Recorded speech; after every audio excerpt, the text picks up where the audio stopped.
monde, j'espère que vous allez bien. Je vous retrouve aujourd'hui pour une vidéo bilan de ce que j'ai lu durant les 2 derniers mois, donc juillet et août. Ça fait longtemps que j'ai pas fait de vidéo comme ça où je raconte un petit peu ce que j'ai lu en dehors de mes vidéos vlogs. Du coup, je suis super excitée. Je vais vous parler du coup que de mes livres physiques que j'ai lus. On va commencer par les romances, les rom-com, tout ça. Et du coup, j'ai lu en août Aime-moi, je te fuis de Morgane Moncomble. Du coup, c'est en format poche. C'est une petite romance que j'avais depuis plusieurs mois déjà dans ma pile à lire et j'ai profité d'un challenge en août et j'ai participé à un challenge de lire des livres de poche. Spoiler alerte, j'en ai lu qu'un. N'importe quoi la meuf, elle a encore rien compris. J'ai lu qu'un seul livre de poche alors que j'avais un challenge de lire le max de livres de poche et que j'en avais peut-être une petite dizaine dans ma pile à lire. Du coup j'en ai toujours une petite dizaine dans ma pile à lire. Mais voilà, du coup Aime-moi je te fuis, c'est l'histoire de Zoé et de Jason. On va l'appeler Jason parce que c'est quand même mieux avec l'accent anglais. C'est l'histoire de Zoé et de Jason.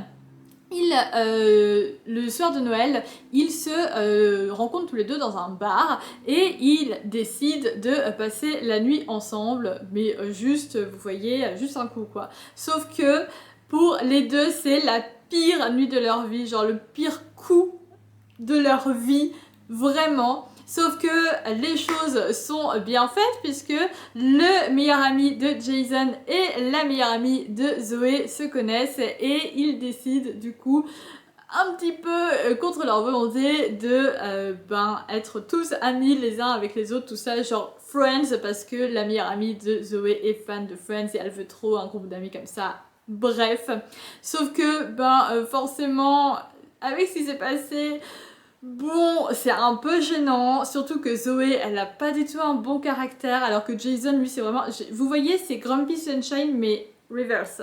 Voilà. Et du coup, ils vont devoir se coltiner l'un l'autre et tout, puis petit rapprochement, et puis machin, et puis bidule. Puis Jason, lui, s'est vraiment mis dans la tête de repasser une nuit avec Zoé, parce que wesh, d'où elle lui dit que c'est le pire coup de sa vie quoi. C'est un livre que j'ai vraiment beaucoup apprécié, donc Morgane Moncomble, c'est un peu la queen de la romance en France. Du coup j'ai vraiment beaucoup aimé relire un de ses livres. C'était le 5e livre de cette autrice. Attendez. C'est ça, 5e livre de cette autrice que je lis et à chaque fois je ne suis pas déçue. À chaque fois ça match, ça va super bien. Zoé c'est un personnage qui a beaucoup de caractère. Jason il est juste hilarant donc oui je conseille beaucoup ce livre. Il fait hyper sombre. Mais qu'est-ce qui fait chaud en fait? La deuxième romance que j'ai lue, et c'est une relecture, c'est Twisted Love de Hannah Huang. J'ai décidé de le relire, je l'avais lu pour la première fois en février 2023, mais je n'avais pas continué la saga, alors que je voulais la continuer parce que je l'avais lu dans l'abonnement Kindle. Et je savais que je les voulais en papier. Du coup, je savais que si je les lisais tous dans l'abonnement Kindle, je les achèterais jamais. Du coup, j'ai décidé de ne pas les lire dans l'abonnement Kindle et d'attendre de les avoir en papier. Je les ai eus à Noël. Et ça y est, j'ai enfin décidé de lire la suite. Sauf que pour comprendre un petit peu mieux la suite, j'ai décidé de relire le tome 1. C'est pas obligatoire, c'est juste qu'on suit un même groupe d'amis, etc. Et je me suis dit, vas-y, à chaque fois, quand je vois des trucs où on parle de personnages, où on parle de scènes, alors oui, je me souvenais de certaines scènes quand même du livre, mais je disais genre, je me souviens plus de tel personnage ou de tel machin ou de tel bidule, donc voilà, j'ai voulu le relire. Je suis contente encore une fois pour la deuxième fois de l'avoir lu en anglais parce que je comprends pourquoi certains moments de ce livre puissent être un petit peu gênants et je suis contente que ce soit une relecture parce que la première fois que je l'avais lu, je l'avais plutôt bien aimé, mais la fin... Bon voilà, sachant que c'était à peu près vers les débuts que je lisais en anglais, du coup la fin m'avait paru extrêmement longue. Et là, pas du tout, parce que Je pense que c'est parce que je connaissais déjà ce qui se passait à la fin, donc j'étais là genre ok c'est bon. Et deux, maintenant que ça fait quand même presque 2 ans que je lis en anglais, ben je lis beaucoup plus rapidement qu'avant, donc ça m'a paru moins long. Twisted Love, du coup c'est le premier tome de la quadralogie Twisted où on va suivre un groupe d'amis. Et du coup dans celui-là on suit Alex et Ava. Il faut savoir que c'est des formes de dark romance mais assez légères quand même, donc c'est pas du même niveau que le Cat and Mouse duet avec l'ombre d'Adeline. Là c'est quand même beaucoup plus léger, mais voilà, c'est des dark romances dans le sens où ce ne sont pas forcément des choses très conventionnelles, des relations très conventionnelles, et il se passe des choses quand même très sombres qu'on ne connaît pas forcément dans la vraie vie, avec genre des armes à feu, etc. etc. Enfin bon voilà. Et forcément, il y a des trigger warnings. Donc, Alex et Ava. Ava est une étudiante et elle a eu un moment traumatisant dans son passé, ce qui fait que elle fait des cauchemars la nuit, etc. etc. mais ça n'empêche pas de vivre, d'être heureuse, de voir la vie en rose, etc. Et elle a un grand frère qui s'appelle Josh, qui est d'ailleurs le personnage masculin du tome 3. Et son grand frère est en études de médecine, elle est en études de photographie, et ils vivent du coup tous les deux dans un endroit spécial pour les étudiants et tout. Ils ont plus que leur père, mais ils n'ont plus leur mère. Et Josh doit partir pour ses études de médecine, il doit partir 1 an faire du travail associatif de médecin, enfin j'ai plus les termes exacts, mais voilà. Et du coup il demande à son meilleur ami Alex, qui lui n'est plus du tout en études parce que il a hérité de ses parents, blablabla, bref. C'est un homme ultra riche et surtout ultra aigri. Il lui a demandé de veiller sur sa petite sœur, de la protéger parce que ben il sait qu'elle a tendance à faire trop facilement confiance et du coup ben à se mettre un petit peu dans des situations, voilà. Et puis en plus ben elle a un ex qui est comment dire, un petit peu trop collant, voilà. Et du coup Alex ça le saoule un petit peu, mais il dit ok vas-y c'est bon. Du coup il déménage chez Josh qui est le voisin de Ava. Voilà, et du coup, ben, ils vont se rapprocher, blablabli, blablablou, bloublibla, voilà, voilà, voilà, on sait comment ça finit, mais forcément, ben, c'est pas tout beau, tout rose du début à la fin, parce qu'ils ne s'aiment pas forcément beaucoup les deux, parce que lui, comme je vous l'ai dit, c'est un gars hyper aigri, alors que elle... Voilà quoi, donc vraiment des opposés à 10 000%. Et puis bah, ils ont tous les deux du coup des choses qui se sont passées dans leur passé qui font que c'est pas tout beau tout rose non plus. Mais bon, je comprends pourquoi beaucoup de gens n'aiment pas ce livre. Il faut pas s'arrêter à celui-là. Parce que j'ai pas encore fini le tome 2, donc Twisted Game, mais je l'ai commencé. Mais il ne faut pas s'arrêter à celui-là pour se faire une idée de la plume de Hannah Wang parce que il est vraiment beaucoup plus sommaire par rapport à ses autres livres. Il est moins... Je sais pas comment l'expliquer, mais voilà. Et ça n'empêche pas que Alex, c'est quand même un personnage. Une fois que je l'ai relu, là j'étais genre, mais en fait j'aime bien ce personnage. Même si ouais, ok, il y a un moment, t'es là genre... Gars, pourquoi tu fais ça? Pourquoi? Mais bon, j'ai vraiment beaucoup aimé du coup le relire. Je suis contente de l'avoir fait pour pouvoir mieux comprendre les personnages à nouveau. Je me suis même créé un tableau sur Notion avec les noms des personnages et puis tous les petits trucs là. Comme ça, je serai là dès que je lirai le tome suivant, je serai là genre « Ah ouais, c'est vrai, il y avait ça dans tel tome, machin, truc et tout, blabla. » J'adore. La romance suivante, c'est encore une relecture, c'est The Love Hypothesis de Ali Hazelwood. On change totalement de registre parce que dans les deux cas, c'est une romance, voilà. Dans les deux cas, d'ailleurs, le livre est un peu bleu. Bon, là, il est bleu-vert, mais vous voyez. Mais autant Twisted Love, c'est un peu une dark romance légère, autant là on est sur une rom-com toute mignonne. Voilà, Ali Hazelwood, c'est la queen des romances, des petites rom-com toutes mignonnes avec des protagonistes mais genre tellement green flag. Du coup c'était aussi une relecture, je l'ai reçue en juillet dans ce format là avec d'autres de ses livres.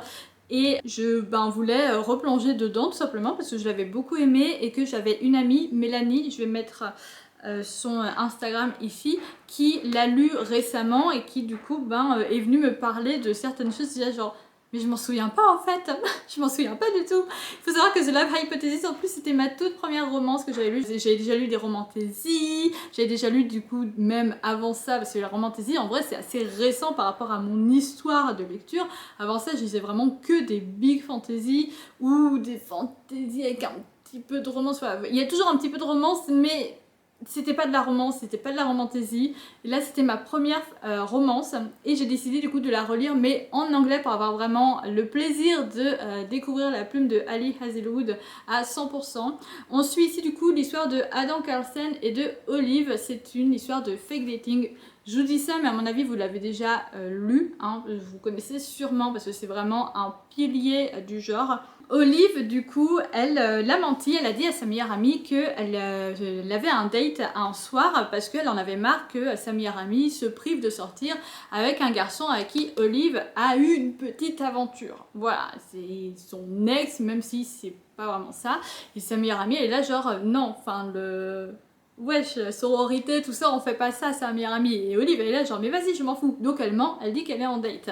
Sauf que dans les couloirs de l'université, qui c'est qu'elle voit au loin? Sa meilleure amie, donc ni une ni deux, elle prend le premier gars qui passe par là et elle l'embrasse.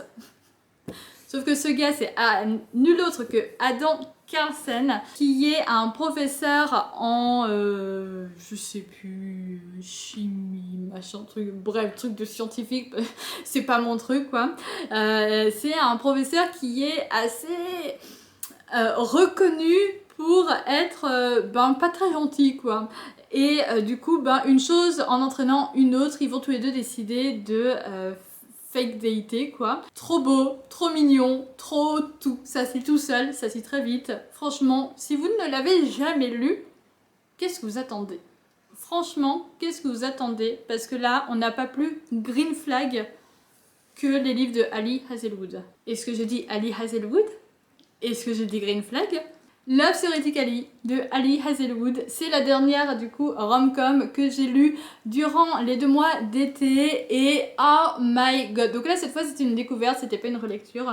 Et j'ai fait en lecture commune avec une amie d'ailleurs et vraiment oh my god, il est trop bien ce livre. Ici on suit l'histoire de Jack et de Elsie, j'avais raison. Encore des scientifiques. Elle est théoricienne et lui... Vous voyez un petit peu Sheldon Cooper et... et Léonard, voilà. Sauf que c'est pas de l'amitié, c'est de la romance. Et qu'ils sont pas non plus aussi bizarres, aussi geeks que eux. Mais voilà. Elle, du coup, c'est une physicienne théorique. Lui, c'est un physicien expérimentaliste. Et en fait, elle l'a postulé au MIT pour changer de job parce que son job actuel c'est de la merde, hein, on va le dire clairement, c'est de la grosse merde. Sauf que en fait, elle ne s'attendait pas à tomber sur Jack dans les personnes qui pouvaient accepter ou refuser sa candidature. Et Jack, qui c'est? Jack, c'est le grand frère de son petit ami, mais c'est pas vraiment son petit ami, c'est juste qu'elle a un job à côté parce que faut bien qu'elle puisse payer ses factures, hein. Et puis elle a des problèmes de santé donc il faut bien aussi qu'elle puisse payer pour ça. Du coup elle est sur une application de fake date et du coup il y a un garçon avec qui elle a déjà fait ça plusieurs fois, de faire semblant d'être sa petite amie, mais vraiment en tout bien, tout honneur, il n'y a vraiment pas d'arrière-pensée ni de l'un ni de l'autre. Et du coup Jack c'est le grand frère. Et du coup quand elle s'est présentée à cette famille, elle n'a jamais dit qu'elle était dans le monde des sciences, elle disait qu'elle était libraire. Et lui, elle ne savait pas non plus qu'il était dans le monde des sciences, elle pensait qu'il était prof de EPS, tout ça. Donc ça amène à des circonstances très drôles, notamment si on rajoute le fait que Jack, plusieurs années plus tôt, avait écrit un article qui se foutait un petit peu beaucoup de la gueule des physiciens théoriques, ce qui fait que maintenant tous les physiciens théoriques sont là risés et alors au MIT, du coup encore plus puisque Jack y travaille. On est du coup encore sur une romance mais tellement mignonne, tellement oh my god, sur un personnage masculin tellement green flag, tellement oh my god. J'ai rien de plus à dire, lisez. Mais pour encore mieux apprécier ce livre, lisez The Love Hypothesis avant. Parce que c'est pas une suite comme dans la saga Twisted, machin truc, tout ça, mais il y a un petit truc quand même. Il faut avoir lu le The Love Hypothesis avant. Avant de passer à la fantasy, j'ai lu une dark romance du grand les 2 derniers mois. J'ai lu Evil Boys de Clarissa Wilde, qui est une dark romance en harem inversé. White Shoes plutôt, puisqu'il y a aussi du MM dedans. Il y a même du Be Awakening si je me souviens bien. Donc Be Awakening, c'est-à-dire que l'un des protagonistes, généralement masculin, se rend compte qu'en fait, peut-être qu'il apprécie aussi l'un des garçons du harem. Un petit peu plus que juste, ok, on partage la même meuf. Attention, avertissement de contenu, Clarissa Wilde, donc là c'est le 2e tome de cette saga qui n'a pas de nom, mais en gros tout se passe dans la même université et du coup ça se suit en termes de temps et du coup un tome égale un harem. Le tome 1 est traduit ou va être traduit dans pas très longtemps chez Eden Édition, si je me souviens bien. Donc le tome 1 c'est Sick Boys.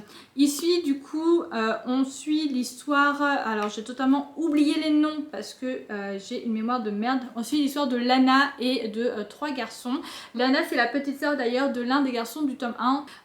Avertissement de contenu du coup parce qu'il y a beaucoup de scènes qui ne seront, enfin des scènes explicites entre des protagonistes principaux et c'est pas forcément très consenti, si vous voyez ce que je veux dire. Du coup, Lana se retrouve dans la même université que son grand frère, une université où il y a des sororités, des machins, des bidules et surtout, il y a beaucoup de personnes de la mafia qui y sont et du coup, les jeunes ont grandi là-dedans, etc., etc. Elle aussi, elle a grandi là-dedans, mais c'est un petit peu la, on va dire, princesse dans sa famille, dans le sens où sa famille, ils veulent pas trop qu'elle fasse ça. Elle a grandi avec son frère et son père. Sauf que elle cache quelque chose, c'est que parfois la nuit, elle va chasser des détraqués sexuels, des pédophiles notamment, et elle va les déglinguer pour un petit peu expier, enfin pas expier, mais se sortir d'un cauchemar qu'elle refait assez souvent par rapport à son passé. Et le problème c'est que un jour, une nuit, quand elle va faire ça, il y a 3 garçons qui vont tomber sur elle. Elle est masquée, du coup ils savent pas qui c'est, mais ils vont assez vite découvrir qui elle est. Et le problème c'est que ces 3 garçons font partie de la maison des fantômes, tout ça, enfin bref, c'est divisé en plusieurs maisons, notamment du coup 3 maisons de différentes mafias, etc. Et les fantômes sont ennemis avec sa famille à elle et du coup notamment avec son grand frère. Il y a eu des choses qui se sont passées avant, du coup dans le tome 1 Sick Boys. Du coup son frère lui a dit surtout tu ne les approches pas, sauf que eux, il leur a pas dit à eux, enfin voilà, ils se parlent pas parce que c'est la guerre, vous voyez, et eux ils ont fait elle est intéressante, et voilà. Le résumé de Fou Malade. À partir du moment où on est détraqué du cerveau comme moi, on peut apprécier cette lecture. On passe maintenant au fantasy. Le livre suivant, c'est Chimère de braise et de rêve de Ninon Iris H. C'est une relecture, encore une fois, et c'est un harem inversé. C'était une relecture que j'ai effectuée en juillet avec mon amie Camille, dont je vous parle assez souvent quand même. C'est l'histoire de Rei, qui est une chimère. Donc les chimères, ce sont des créatures qui peuvent se transformer avec la peau en pierre, etc. Donc qui sont limite intuables. Ils vivent dans une cité un petit peu fermée. Il y a des humains, mais les humains ne connaissent pas l'existence des chimères. Et il y a des démons. Les chimères ont été créées par les anges pour vaincre les démons, les exterminer de la planète et ainsi permettre aux humains de vivre tranquillement, blablabla. Et Rei, du coup, dans ce monde-là, c'est une jeune femme qui a 22 ans et qui est promise de pureté au fils de la régente actuelle. Le problème, c'est qu'elle le déteste, c'est son ennemi. Sa mère a été tuée par la régente actuelle quand Rey était encore jeune, et c'est à partir de ce moment-là en plus que Rey était promise de pureté. Le truc, c'est que c'est un harem inversé en 4 enemies to lovers. Donc, à quelques mois du mariage avec son ennemi, son promis, elle se retrouve avec un nouveau garde du corps qui est très irrésistible. Elle va faire la rencontre d'un démon qui peut se transformer en panthère, qui est extrêmement drôle, vraiment extrêmement drôle et extrêmement attachant. Et dans ses rêves, elle va rencontrer aussi un autre démon qui, lui, totalement aigri pour le coup. Vraiment rien à voir. Du coup, là, on est vraiment sur une vibe un petit peu le sang et la cendre parce que Nino s'en est beaucoup inspiré. On est sur énormément de tropes qu'on adore. Proximité forcée, bodyguard, mariage arrangé, 4 fois enemies to lovers, dague sous la gorge, amour impossible. Bref, vous avez compris. Et vraiment, du coup ça c'est le premier tome d'une trilogie, le tome 2 est sorti cette année, il est sorti là en août, j'étais dans la team de lancement autant pour le premier tome que pour le deuxième tome, j'ai tellement aimé que vous voyez j'ai acheté le hardback, j'ai déjà précommandé aussi le hardback du tome 2, le tome 3 devrait sortir normalement l'année prochaine. Si vous n'avez jamais lu, vous pouvez commencer maintenant parce que franchement la fin du tome 1 était horrible, la fin du tome 2 est moins horrible, donc l'attente sera moins dure. C'est vraiment une histoire que j'ai beaucoup trop aimée, vraiment, lisez-la, c'est impératif. Le roi Umbra de Jamie Applegate Hunter, qui est du coup le premier tome d'une duologie, c'est le premier livre de la maison Roncière que je lis d'ailleurs, que j'ai lu. Le roi Umbra du coup c'est le premier tome de la saga de la duologie, le royaume de Vincula, j'ai oublié exactement comment se prononce Vincula. En gros là on va suivre, alors attendez, Vincula, j'étais pas loin. On suit l'histoire de Rory qui est une serial killer. Dans un monde où il y a plein de créatures surnaturelles qui existent, blablabla, elles arrivent à se démarquer parce qu'elles ont une sorte de tatouage derrière l'oreille qui dit à quelles espèces elles appartiennent, etc. Et Rory du coup, ouais, c'est une tueuse en série, elle ne voit pas les couleurs. Elle ne voit vraiment jamais les couleurs, mais elle peut voir la couleur des âmes des gens. Et du coup, elle tue tous les hommes qui ont une âme noire, une âme noire, parce que quand elle était enfant, un homme a tué sa sœur jumelle devant ses yeux. Et son but, c'est de retrouver les 2 personnes qui ont assassiné sa sœur, donc celui qui a dérobé l'âme de sa sœur et celui qui a orchestré tout ça. Et du coup, elle arrive à ne jamais se faire choper, elle a même un surnom, la bouchère ou la boucherie, quelque chose comme ça. Et un jour, elle se fait choper, et normalement, pour les gens comme elle a quand même tué 13 personnes. Les gens comme elle, normalement, une fois qu'ils sont jugés par celle qui juge, du coup, qui est l'une des souveraines, donc ce sont des êtres immortels. Du coup, la souveraine, cette souveraine-là, c'est celle qui voit également la couleur des âmes et qui juge selon les péchés et selon la couleur de ton âme. Si tu vas en enfer, donc en gros, t'es mort, ou si tu vas à Vincula et du coup pour un certain nombre d'années et là t'es en prison en gros, mais c'est pas totalement une prison, mais voilà. Et c'est le roi Umbra, donc Caius, qui gouverne cette prison. Et un jour elle se fait choper et elle est envoyée à Vincula pour 500 ans. Et à Vincula, le roi Umbra, donc Caius, qui c'est à votre avis? C'est celui qui potentiellement a orchestré la mort de sa sœur. Sauf que les choses ne sont pas toujours ce qu'elles semblent être. J'ai beaucoup aimé cette histoire, mais le problème c'est que je l'ai lu en français et que je pense que je l'aurais encore mieux aimé si je l'avais lu en anglais. C'est là que je me rends compte, vous voyez du coup, là vous n'avez pas vu parce qu'on est encore au début, mais en gros, je lis beaucoup plus de livres en anglais maintenant que de livres en français et les traductions j'en lis de moins en moins et je le comprends. Je le comprends, quand c'est des livres qui sont vraiment d'auteurs, d'autrices françaises, j'ai beaucoup moins de difficultés, mais là en plus c'est pas un... c'est quelque chose d'assez sombre quand même, c'est quand même une dark romantasy. La romancière, ils traduisent quand même des choses qui sont assez dark en général, mais c'est quand même assez léger dans la plume, c'est ça que je veux dire. On est sur quelque chose d'assez vulgaire, que ce soit dans les scènes, parce qu'il y a des scènes explicites, donc que ce soit dans les scènes explicites, mais même en général, et j'ai beaucoup de mal avec ça en fait maintenant, donc c'est pour ça que je dis j'ai beaucoup aimé, mais je nuance quand même un petit peu, je pense que j'aurais vraiment beaucoup plus apprécié. J'ai mis une note de 4 étoiles, en vrai c'est plus du 3,5 parce que j'ai essayé de me dire ok, mais imagine tu le lis en anglais, comment tu réagirais? Voilà, et c'est ça, parce que franchement il y a des trucs, mais vraiment, enfin, des surnoms en français, mais je ne peux plus, genre mon cœur, ma chérie, machin truc, mais non! Non, on ne veut pas ça, c'est horrible. Alors qu'en anglais, genre sweetheart, ce genre de petites choses là, c'est trop bien. Genre, c'est trop bien. Mais en français, mais laisse tomber, comment ça me cringe de fou.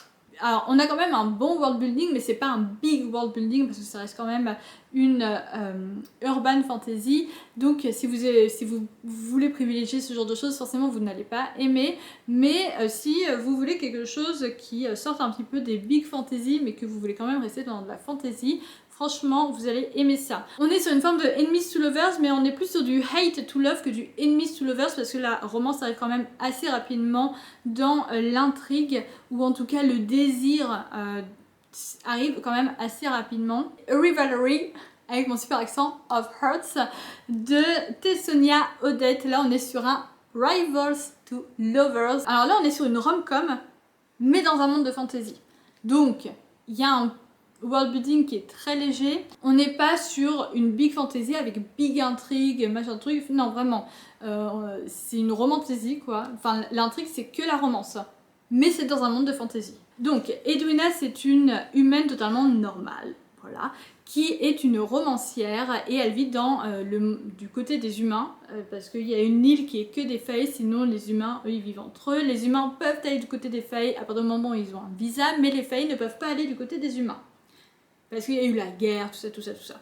Et Edwina, du coup, c'est une romancière qui écrit des romans d'amour chez les humains, tout ça, sauf qu'en fait, son l'éditeur, c'est un connard. Voilà, il dit « Oh ouais, Nina, les romans, blablabla. » Et un jour, elle va écrire un roman avec des faées. Ça appelait beaucoup à un éditeur du côté des faées qui décide d'acheter le truc et du coup de la publier, et du coup elle est appelée pour faire une tournée de dédicaces. Sauf que les choses pour le voyage vont pas se passer comme c'était prévu, donc elle arrive avec beaucoup de retard. Du coup, elle se retrouve avec quelqu'un d'autre, William, pour sa tournée de dédicaces.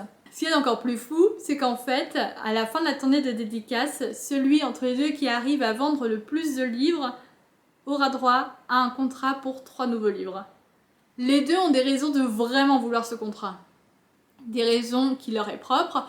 Le truc, c'est que Edwina, elle est persuadée qu'elle n'y arrivera jamais, et lors d'une soirée un petit peu trop arrosée, les deux vont se lancer un pari en mode celui qui arrive à séduire le plus de gens durant la tournée de dédicace, et du coup après il rajoute des termes au truc pour que ce soit vraiment hyper bien précis, mais en gros c'est celui qui arrive à séduire le plus de gens durant la tournée de dédicace, c'est lui qui aura le contrat, c'est pas celui qui vend le plus. On est du coup sur un Rivals to Lovers, une sorte de proximité forcée. Et vraiment, j'ai beaucoup apprécié. Du coup, comme je vous l'ai dit, c'est plus une rom-com dans un monde de fantasy qu'une big romantasy, etc. Enfin voilà, l'intrigue c'est que la romance.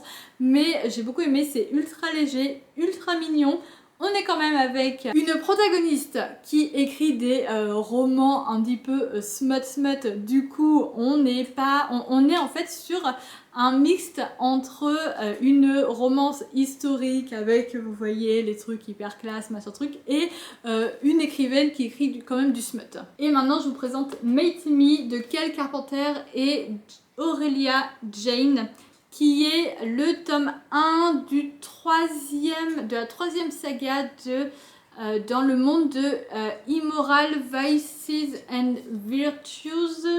Non, Immortal Vices and Virtues, et du coup là c'est la saga Shadow Shifter Bonds. pour vous dire. Du coup, ce monde, Immortal Vices and Virtues, c'est un monde où il y a plein d'autrices qui participent. Il y a plusieurs sagas qui existent. La première, c'est juste Immortal Vices and Virtues. Et le tome 1 était aussi écrit par ces deux autrices qui s'appellent Reject Me, qui a été traduite aux éditions Bookmark, ça s'appelle Rejette-moi. Et ensuite, il y a eu d'autres sagas. Et du coup, à chaque fois, chaque tome suit un couple ou un harem, parce qu'il y a une saga où c'est que des harems inversés. Donc chaque tome suit un couple ou un harem. Et chaque tome est un happy ending. Et c'est un monde du coup qui est séparé en différents... c'est quand même un assez gros world building, mine de rien. C'est un monde qui est séparé en différentes maisons. Et puis il y a différentes espèces de surnaturels. Il y a des trucs d'âmes sœurs, des machins, des bidules, etc. Et vraiment ce que j'aime beaucoup c'est que on a vraiment ce truc où on découvre plein d'autrices. Donc c'est que des autrices en auto-édité. On en découvre plein qui ont travaillé ensemble sur cet énorme monde et du coup ça permet de découvrir plein de styles différents et d'apprécier un petit peu tout ça. C'est là que j'ai découvert du coup Kale Carpenter et Aurelia Jane. C'est là que j'ai découvert Mila Young, si je me souviens bien, qui écrit beaucoup de harem inversé. J'ai découvert Lexi Cephos qui a beaucoup de ses livres qui ont été traduits, que vous pouvez trouver dans l'abonnement Kindle. Bref, énormément d'autrices que j'ai découvertes grâce à ces sagas. Mate Me, c'est l'histoire de Caius et Regan. Caius, c'est le dieu du Tartare et il est emprisonné depuis des centaines, voire des milliers d'années, je sais plus exactement, au Tartare parce qu'il a fait des bêtises, quoi. En gros, il a fait des bêtises, il a fait confiance à la mauvaise personne. Il y a au moment où il s'est fait enfermer, il a fait confiance à la mauvaise personne et ça s'est retourné contre lui. Une partie de son âme et du coup de son pouvoir lui a été retirée et mis dans le corps de cette personne qui l'a trahi. Son âme du coup et son pouvoir est passé de génération en génération dans la famille de cette personne jusqu'au jour du coup où ça arrive dans le corps de Regan et il va se passer un truc qui fait que Caius arrive à sortir du Tartare et du coup lui ce qu'il veut c'est récupérer son âme. Pour récupérer son âme il est obligé de tuer la personne qui a son âme en elle, donc de tuer Regan, sauf qu'il s'avère que Regan c'est son âme sœur, donc il peut pas la tuer, il peut pas. Elle est persuadée que s'il ressent ce truc c'est parce qu'elle a la moitié de son âme, du coup c'est pas un lien d'âme sœur mais c'est juste j'ai ton âme gars, calme-toi. Et lui, il est là, genre, je sais quand même ce que c'est. Donc oui, tu as mon âme, mais tu es aussi une partie de mon âme. C'est beau ce que je viens de dire. Oh my god, c'est beau ce que je viens de dire. Et du coup, lui, son but, ça va être de lui prouver que oui, il a raison et qu'en plus, c'est pas le monstre qu'elle croit qu'il est. Et elle, son but, ça va juste être de vivre. Et il y a certaines choses qui vont se faire, donc il va y avoir de la proximité forcée, du hamster forcément. On est sur, alors c'est présenté comme étant une réécriture en quelque sorte, enfin c'est inspiré beaucoup de La Belle et la Bête et de Hadès et Perséphone. Il faut savoir que chaque tome de toutes ces sagas dans le même monde peuvent être lus indépendamment les uns des autres, parce que comme je vous l'ai dit, c'est que des tomes compagnons avec un couple, un livre, un couple ou un harem, mais c'est quand même mieux, il y a un certain ordre quand même pour les lire, c'est quand même mieux, c'est pas nécessaire mais c'est mieux, notamment parce que par exemple dans celui-là on voit un moment les personnages du premier tome et je sais que à partir du moment où on les a vus une fois, les personnages, on peut les retrouver dans n'importe quel tome derrière. Donc si on veut pas être spoilé, c'est surtout pour ça, si on veut pas être spoilé de X ou Y chose qui s'est passée, c'est mieux de les lire dans un certain ordre. Mais après, il n'y a aucune obligation, on peut les lire dans l'ordre qu'on veut. Je viens de vous parler de Kale Carpenter et Aurelia Jane, donc je continue avec ces deux autrices avec... Aïe aïe aïe, c'est trop pas.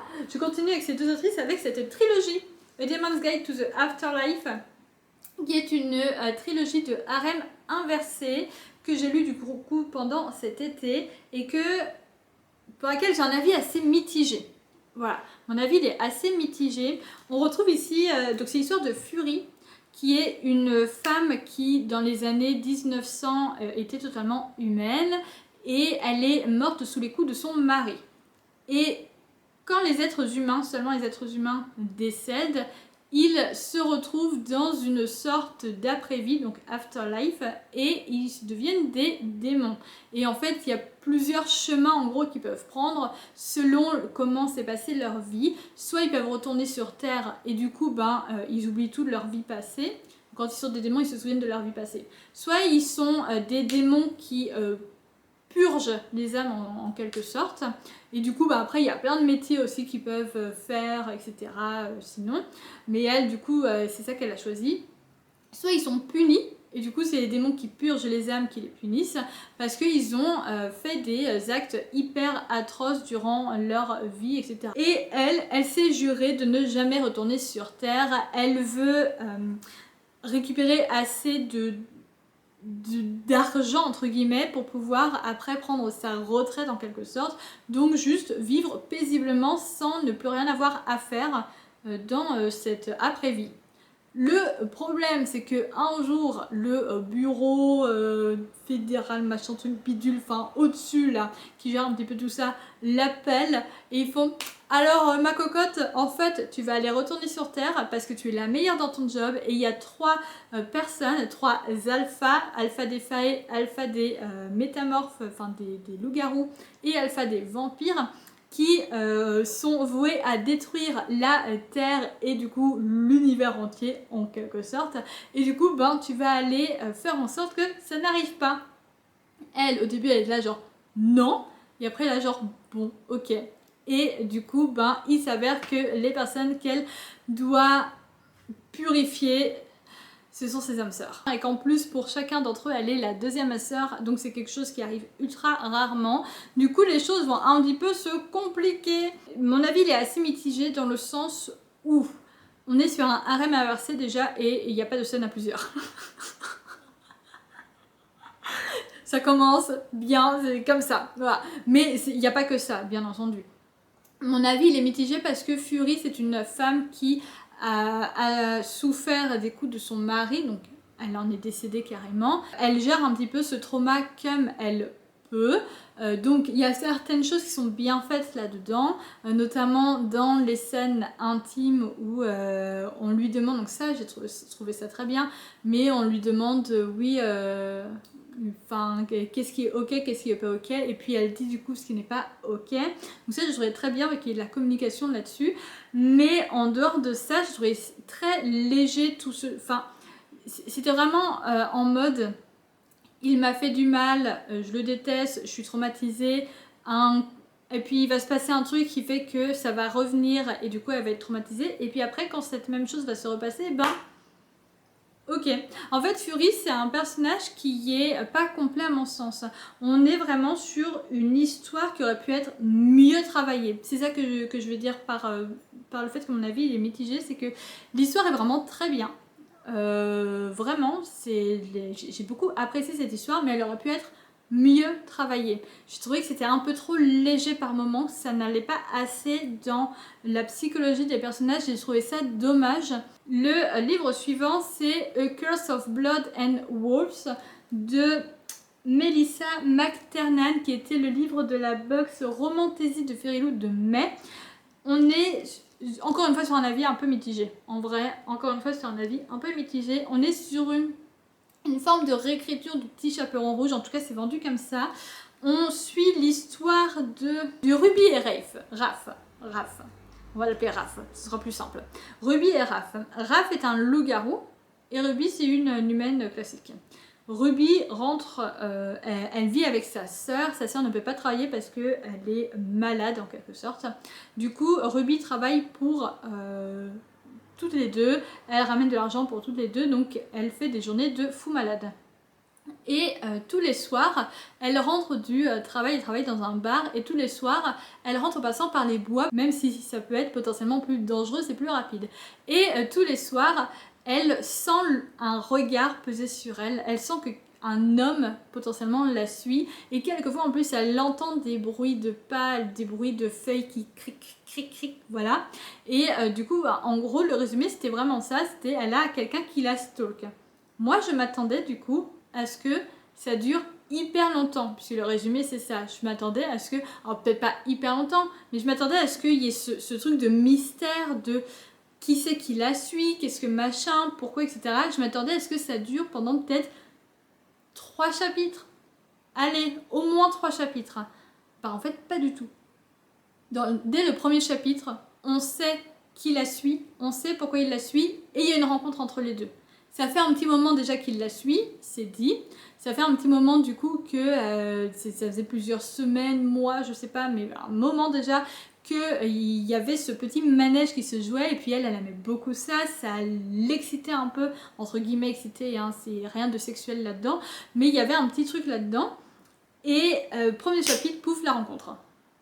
Et ça, j'étais déjà, dès le début, j'étais genre, non, vous pouvez pas nous faire ça. On est vraiment sur un truc, durant tout le résumé et tout, on est sur un truc, c'est mystérieux, c'est machin, c'est bidule, c'est un stalker. Et en fait, pas du tout. Et moi, je m'attendais à ce que du coup, ce soit une sorte de dark romantasy. Mais en fait, pas du tout. Parce que même... Alors ça, par contre, c'est bien, en vrai, j'ai pas forcément été déçue là-dessus. Mais disons que le résumé aurait pu être mieux travaillé pour mieux indiquer le genre de livre que c'était. Voilà, et le public auquel ça s'adressait, parce qu'on n'est pas du tout sur une dark fantasy. Le protagoniste masculin n'est pas du tout red flag. Est-ce qu'il est green flag? C'est un peu compliqué à dire, mais il n'est pas forcément red flag. Autre chose où j'ai été un petit peu mitigée, c'est sur sa découverte de cet univers fantastique. C'est fantasy, les créatures surnaturelles, etc. On est vraiment reparti sur des codes qu'on ne veut plus en fantasy. On ne veut plus de ça. C'est en mode, regarde, je suis un loup. C'est même pas comme ça en plus hein, qu'elle le découvre. C'est vraiment par pur hasard. Enfin voilà, c'est genre, elle voit un loup. Elle va se coucher, elle revient, il y a un humain à la place. Un humain qu'elle a déjà rencontré, et oh, comme par hasard, c'est l'humain qui le suivait. Et la seule nuit où l'humain ne le suivait pas, c'était un loup qui la suivait. Et du coup, elle est là, genre, ok, normal. Déjà, d'où meuf, tu dis ça, genre, ok, c'est normal. Elle est là, genre, ouais, non, mais c'est bon, j'ai lu des livres, j'ai vu des films, je vois pas pourquoi ce serait que dans les films. Enfin, voilà.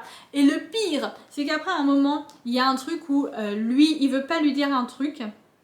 Il ose pas lui dire un truc, et elle finit par comprendre ce truc, et elle genre, ouais mais j'ai vu des films, j'ai lu des livres, donc ouais ok je comprends, il y a ça. Non. Non. On ne veut plus en fait de ça dans les livres de fantasy, où la meuf découvre un univers qui n'est juste pas normal, qui n'est pas les codes de l'univers, de notre univers qu'on comprend tel qu'on le comprend de manière scientifique, et qu'elle est là genre oh ok, on ne veut plus de ça en fantasy, c'est mort. Du coup, c'est toutes ces petites choses. L'histoire en soi est sympa, ça se lit assez rapidement, le livre est assez court et voilà, il est assez petit quand même, donc ça se lit quand même assez rapidement. Mais c'est tous ces petits détails qui font que j'étais là genre non. Je continue du coup avec la deuxième romantasy de Fairy Loot que j'ai lue, enfin d'une box romantasy, c'est Nectar of the Wicked de Ella Fields. C'est une histoire de Florian et de Fléa. Fléa, c'est une fae qui vit dans le monde des... Enfin du côté des humains. C'est pas dans le monde mais c'est du côté, il y a une sorte de barrière à passer, etc. Elle vit du côté des humains. Avec une mère. En fait, on est dans un monde où il y a certains bébés humains et bébés faés qui ont été échangés. Et du coup, ben là, sa mère humaine, et ben en fait, son enfant a été échangé avec Fléa. Du coup, elle s'est retrouvée obligée de vivre avec. Et un jour, ben tous les ans, en fait, il y a des faés qui viennent du côté des humains pour recruter des personnes, machin, enfin, des choses comme ça. Et du coup, sa mère essaye de faire en sorte, ça y est, Fléa a atteint l'âge minimal pour pouvoir passer de l'autre côté. C'est 21 ans, je crois. Et du coup, ben, elle l'emmène dans l'espoir de se débarrasser d'elle et peut-être, qui sait, retrouver son vrai enfant, sa vraie fille, qu'elle a perdu du coup bébé, donc elle n'a jamais connue. Et les choses ne vont pas se passer forcément comme prévu. Sa mère adoptive va... Voilà. Et Fléa doit rester avec les humains. Et d'un côté, c'est cool parce que ça fait un peu peur quand même. Mais de l'autre, elle est triste parce qu'elle aurait quand même bien voulu sortir un petit peu de sa vie de misère. Sauf qu'en fait, ses prières, entre guillemets prières, ont peut-être été exaucées parce qu'elle va se retrouver du coup à devoir éponger les dettes de sa mère adoptive. Là où sa mère adoptive travaillait donc en gros dans un bordel. Et son premier client est le seul qu'elle va avoir en fait. s'appelle Florian et c'est l'un des rois du monde des Fae, un roi qui est d'ailleurs en guerre avec d'autres Fae, avec un autre royaume Fae. Et ben, il va venir la chercher pour la demander en mariage, pour la sortir un petit peu de cette misère. C'est juste qu'il veut des héritiers et tout, et du coup elle va pouvoir enfin découvrir qui elle est exactement, c'est ce qu'elle se dit, sauf que les choses ne vont pas forcément se passer comme prévu encore une fois. Là on est du coup sur une trope mariage arrangé, proximité forcée, on est sur un style qui est quand même assez particulier, un style d'écriture qui est assez particulier. On est sur une dark fantasy, là pour le coup c'est quelque chose qui est quand même d'assez sombre. Ouais, on est sur une écriture qui est quand même assez particulière parce que du début à la fin il y a certaines choses qu'on se doute mais en même temps on n'est pas sûr, etc. Et le protagoniste masculin est quand même assez étrange, assez particulier. Il donne pas vraiment confiance. Voilà, il donne pas du tout confiance, même, j'ai envie de dire. Mais j'ai vraiment, pour le coup, même si c'est quelque chose qui est quand même assez particulier, du début à la fin, un style qui est très... Je ne saurais même pas le décrire en fait, ce style d'écriture, mais quand même très spécial, très bizarre. Mais malgré tout, j'ai beaucoup aimé cette histoire, pour le coup. Si je me souviens bien, c'est le premier tome d'une duologie. Le deuxième tome, je crois qu'il est déjà sorti. Et je pense que pour le coup, j'achèterai la suite parce que j'ai vraiment beaucoup aimé, même si le style, encore une fois, est assez particulier, j'ai quand même beaucoup aimé cette histoire. The Hurricane Wars de Thea Guanzon. Je l'ai terminé samedi. Là, pour le coup, alors c'était dans une box adulte de Fairy Loot, mais on est aussi sur une romantasy, mais pour le coup, avec un big world building, vraiment big world building. On suit ici l'histoire de Thalassine et Alaric. C'est une histoire qui est beaucoup inspirée de Kylo Ren et Rey, dans l'univers de Star Wars, tout ça. Thalassine et Alaric, du coup, ce sont deux ennemis de guerre naturelle. Elle a le pouvoir de la lumière, lui, il a le pouvoir des ténèbres. Elle est du côté de la rébellion et lui, il est du côté de l'Empire qui essaye d'anéantir la rébellion. Et en plus de ça, ils veulent anéantir, enfin, ils pensaient avoir anéanti tous ceux qui ont le pouvoir de la lumière et ils veulent tous les anéantir parce que son grand-père a été assassiné par quelqu'un qui avait ce pouvoir-là. Et un jour, et du coup, ils vont se retrouver sur le champ de bataille l'un contre l'autre et Alaric aurait carrément pu assassiner Thalassine et en finir avec tout ça, sauf qu'il s'est passé un truc qui fait qu'il pouvait pas. Il n'y arrivait pas, il pouvait pas, et du coup il l'a laissé vivre et plusieurs fois ils vont se retrouver sur le champ de bataille et plusieurs fois ils vont combattre, mais aucun des deux ne va jamais réussir à vaincre l'autre.